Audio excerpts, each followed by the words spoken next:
ప్రధాని శ్రీ నరేంద్ర మోడీ గారు కొత్తగా చేసిన చట్టం ఏదైతే ఉందో B B G Ramji Viksit Bharat guarantee for Rozgar Evam Ajeevika mission Gramin అనే చట్టాన్ని ఏదైతే మొన్న పార్లమెంట్లో ఆమోదించారో ఇది ఎంజీ నరేగాకి సరికొత్త విధానంగా దీన్ని ఆమోదించడం జరిగింది. దీనిలో గ్రామీణ అభివృద్ధి ముఖ్య లక్ష్యంగా చేస్తూ ఏదైతే వికసిత భారత లక్ష్య సాధనకి ఇది ఒక విప్లవాత్మక అడుగు.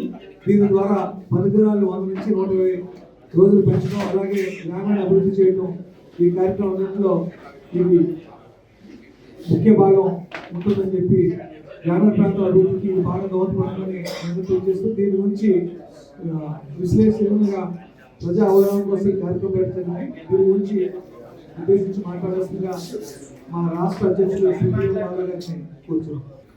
గ్రామ అభివృద్ధి దేశ అభివృద్ధి, గ్రామం ద్వారానే దేశం అభివృద్ధి చెందుతుందనే నినాదం ఏదైతుందో దాన్ని పూర్తి స్థాయిలో తీసుకురావాలని, రామరాజ్య స్థాపన జరగాలంటే గ్రామ వికాసం జరగాలి.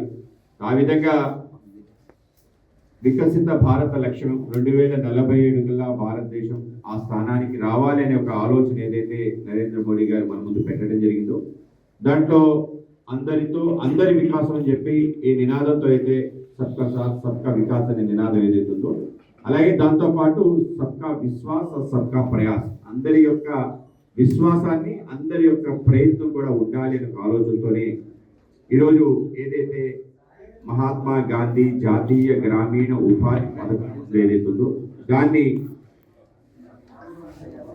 దేశవ్యాప్తంగా విస్తృతంగా ఉపాధి హామీ పథకం కింద స్వర్గీయ అటల్ బిహారీ వాజ్పేయి గారి నేతృత్వంలో గ్రామాల్లో రైతు ఆత్మహత్యలు, అలాగే ఉపాధి కల్పన, వలసలు ఆగిపోవాలనే ఒక ప్రయత్నంతో దాన్ని ప్రారంభించడం జరిగింది.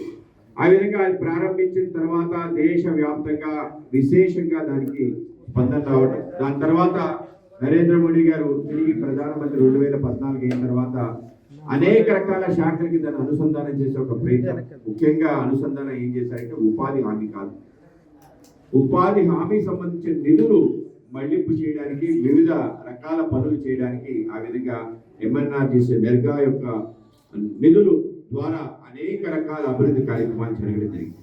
కానీ అది మౌలికంగా దేనికోసమైతే ఈ యొక్క పథకాన్ని ప్రవేశపెట్టారో అక్కడ లోపం జరిగింది. ముఖ్యంగా ఏదైతే గ్రామీణ ప్రాంతంలో జాబ్ కార్డ్స్ ఇచ్చి వాళ్ళకి 100 రోజులు 10 దినాలు కల్పించాలనే లక్ష్యం ఉందో దాన్ని పూర్తి స్థాయిలో నెరవేర్చలేకపోవటం. రెండోది, లబ్ధిదారులు ఎవరైతే ఉన్నారో ఆ విధంగా లబ్ధిదారులు లేకుండా లబ్ధి పొందే ఆలోచన చేయడం, దాన్ని దెయ్యం లబ్ధిదారులు, గోస్ట్ లబ్ధిదారులు రూపంలో అనేక చోట్ల రావటం, అలాగే దాంట్లో మెటీరియల్ కాంపోనెంట్ కానీ, అలాగే ఏదైతే పని జరిగిందో ఆ పని జరిగిన క్వాంటిటీ కానీ దాని క్వాలిటీ కానీ దాన్ని నిర్ధారించడానికి అవకాశం లేకుండా దేశంలో అన్ని రాష్ట్రాల్లో కూడా ఒక నిర్లిప్తత రావటం. కానీ అత్యధిక డబ్బులు వినియోగించబడే పథకం ఏదైనా ఉంది అంటే ఉపాధి కోసం, ఆ పథకమే ఉపాధి హామీ పథకం, మహాత్మా గాంధీ ఉపాధి హామీ పథకం. దాని ద్వారా అనేక వేల కోట్ల రూపాయలు దుర్వినియోగం అవడం జరిగింది. దానికి ఎటువంటి లెక్కలు అంచనా వేయటం, దానికి సంబంధించిన ఏదైతే దానికి పనికి సంబంధించిన యూసీస్ ఏవైతే ఉన్నాయో యూటిలైజేషన్ సర్టిఫికేట్స్ అవన్నీ సబ్మిట్ చేయకపోవడం, అలాగే ఇంకొక పక్క నీరు చెట్టు అని మన ప్రాంతంలో జరిగింది, లేకపోతే అనేక చోట్ల గుంటలు తవ్వటం, ఎంత దూరుతున్నారు ఎందుకు దూరుతున్నారో తెలియకుండా తవ్వటం. మరీ ముఖ్యంగా వ్యవసాయం జరుగుతున్న సందర్భంలో వ్యవసాయ కూలీలు దొరికిన దుర్భాగ్య పరిస్థితి, వ్యవసాయం గుట్టుపట్టడానికి ఇది కూడా ముఖ్యమైన కారణంగా భావించడం.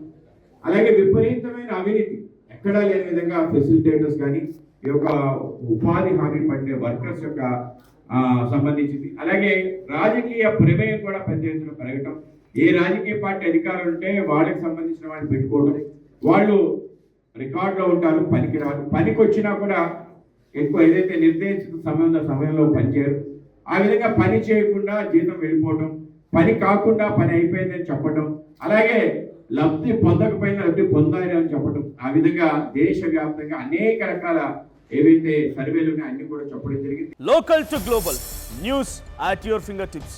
మీ చేతిలో ఒక ఆయుధం. డౌన్లోడ్ రా TV app. Media legend Ravi Prakash is back.